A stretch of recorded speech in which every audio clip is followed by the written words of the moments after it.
غوث العالم محبوب یزدانی حضرت میر کبیر وحد الدین سید اشرف جہانگیر سمنانی رضی اللہ تعالیٰ. سوانح بہت شارٹ کٹ میں بتا دوں. جب آپ کی ولادت نہیں ہوئی تھی تو ایک ابراہیم نام، آپ کے والد کا بھی نام ابراہیم نور بخشی ہے، جن کا مزار آج بھی قدیم سمنان کے بازار میں ہے. ایک ابراہیم نام کے ایک مجذوب آئے تھے. بادشاہ وقت کو جب آگے پیچھے چلتے پھرتے دیکھا، پریشانی، بھاگ گئے. کہا کیا معاملہ ہے؟ کہا حضور اللہ نے سب کچھ دیا، بس اولاد نہیں ہے. کاش ایک اولاد مل جائے، جانشین مل جائے، وارث مل جائے.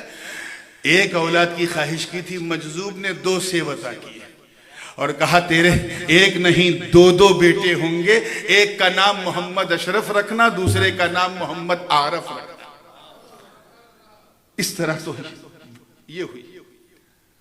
آپ کی والدہ ماجدہ مخدومہ فرماتی ہیں کہ جب شکم میں اشرف تھے تو بارہا مجھے ایسی چیزوں کا احساس ہوتا تھا جیسے میں جنت کی بہاروں میں ہوں.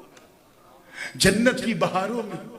اذکار اویسیہ کے لیے حضرت اویس قرنی خود ان کی ماں کے خواب میں آئے کہ جب تک یہ حمل، یہ قیمتی حمل تیرے پیٹ میں ہے تو اس ذکر کو کرتی رہے. ولادت ہوئی. اس کے بعد جب آپ 4 سال 4 مہینہ 4 دن کے ہوئے تو رسم بسم اللہ خوانی ہوئی.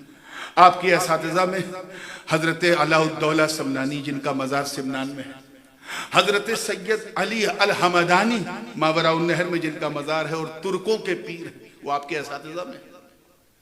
اس طرح سے اور بھی کئی اساتذہ. پڑھتے پڑھتے اسی دوران صرف 7 سال کی عمر میں when he was only 7 years of age he memorized Holy Quran in a 7 different method of tajweed. حافظ قرأت سبع. قاری قرأت سبع تو آپ کو مصر میں بہت ملیں گے جو 7 قرأت کے قاری ہیں، بلکہ 11 بلکہ 11 ملیں گے آپ کو، بلکہ 14 14 قرأت کے، یعنی جو شاذہ ہیں ان کے بھی قاری ملیں گے. مگر حافظ، ہم روایت حفظ میں پورا قرآن حفظ کریں، پھر قالون میں بھی کریں، پھر ورش میں بھی کریں، پھر کسائی میں بھی کریں، پھر ابن عمر میں بھی کریں، یہ بہت بڑی بات ہے.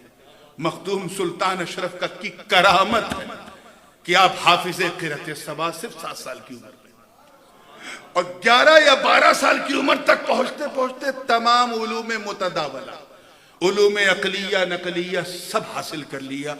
15 سال کی عمر میں متمکن ہوئے بادشاہت کے تخت پر. والد صاحب کا انتقال ہو گیا. 15 سے لے کے 25 تک 15 to 25 he was ruling، اور اتنی عدالت سے رول کیا کہ صاحب بحر زخار نے لکھا کہ مخدوم اشرف جیسا سلطان نوشیروان عادل کی عدالت کی یاد دلا دیتا تھا. ایسی عدالت اور سخاوت کا عالم یہ کہ حاتم کی یاد دلاتے. اس طرح سے ان کی زندگی گزرتی گئی. لیکن 10 سال بھی کتنے بھاری تھے میرے اشرف پر. خود وہ اپنے ایک مقولے میں اپنے ایک مرید کو خط لکھتے ہوئے فرماتے ہیں، حضرت شمس الدین فریاد رس سے کہتے ہیں، بیٹا شمس الدین، یہ جو 10 سال تھا یہ مجھ پہ بہت گرا گزرے جو میں تخت سمنان پہ تھا. میں اس لیے پیدا ہی نہیں ہوا تھا، یہ تو حالات نے مجھے سمنان کا بادشاہ بنایا. آئے دن حضرت خضر کی آمد ہوتی تھی اور بشارت کے ساتھ کی، اٹھ اشرف اٹھ، تیرا جو خمیر ہے وہ اس جگہ کے لیے نہیں ہے، اور تیرا مرشد تیرا انتظار کر رہا.